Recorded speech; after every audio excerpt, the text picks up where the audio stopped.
പെരുന്നാളായിട്ടൊരു Ooty trip അത് വല്ലാത്തൊരു അനുഭവമാണ്. ഒന്നും നോക്കിയില്ല, ഒരു ബസ്സിനാട് വിളിച്ചിട്ടോ. ഗ്യാസിന്റെ ക്ഷാമം നടക്കണോണ്ടേ അടുപ്പുണ്ടാവില്ല, വറകുണ്ടാവില്ല, ചായ ഉണ്ടാവില്ല എന്നൊക്കെ പറഞ്ഞിട്ടേ ചോറും ചായയൊക്കെ ആയിട്ട് പെരി തന്നെ പോകട്ടോ. ഈ ഉപ്പുമാവ് റെഡി ആക്കണതാണ് നമ്മളെ സ്വന്തം ഉപയോഗിതാക്കട്ടോ. നമ്മളെ ചങ്കാണ്. വീട്ടിൽ നിന്ന് 4 മണിക്ക് ഇറങ്ങിണ്ടേ കുട്ടികൾക്കും വലിയവർക്കൊക്കെ പയിച്ചിട്ടോ. നമ്മൾ വരുന്ന വൈക്കന്നെ എന്താ ചെയ്ത് ചായ തീരുമാനാക്കി, എന്നിട്ടാണ് ബാക്കി യാത്ര കേട്ടോ.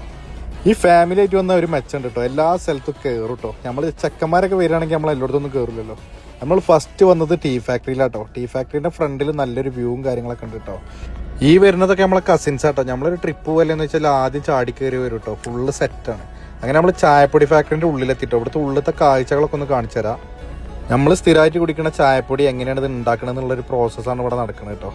ഇത് വിശദമായിട്ട് പറഞ്ഞുതരാമെന്ന് എനിക്കറിയില്ല, നമുക്കിങ്ങനെ കാണിച്ചു തരാം കേട്ടോ. ഇവിടെ എത്തുമ്പോഴത്തേനും ഒരു പേസ്റ്റ് രൂപത്തിലാകുന്നുണ്ട്. 3ാമത്തെ സെക്ഷനിലാകുമ്പോഴത്തേനും ചായപ്പൊടിൻ്റെ ഒരു ഫോർമാറ്റിലായി കഴിഞ്ഞു. 4ാമത്തെ സെക്ഷനിലെത്തുമ്പോഴത്തേനും ഫുള്ളായിട്ട് ചായപ്പൊടി ആയി. അത് കണ്ടോ, തരിതരിയായിട്ട് മാറിക്കഴിഞ്ഞു. താഴെ കിടക്കുന്ന പാക്കറ്റ് വരെ ചായപ്പൊടി കേട്ടോ. വെറും 20 രൂപ ടിക്കറ്റ് മാത്രമേ ഉള്ളൂ കേട്ടോ ഇതിലെ എൻട്രൻസ് ഫീസ്. അതിനൊരു ചായ കിടിലൻ ചായ ഇവിടുന്ന് ഫ്രീ ആയിട്ട് കിട്ടുന്നുണ്ട്. സാധനം നമുക്ക് വാങ്ങണമെങ്കിൽ പുറത്ത് വരെ തന്നെ ഷോപ്പുണ്ട് കേട്ടോ.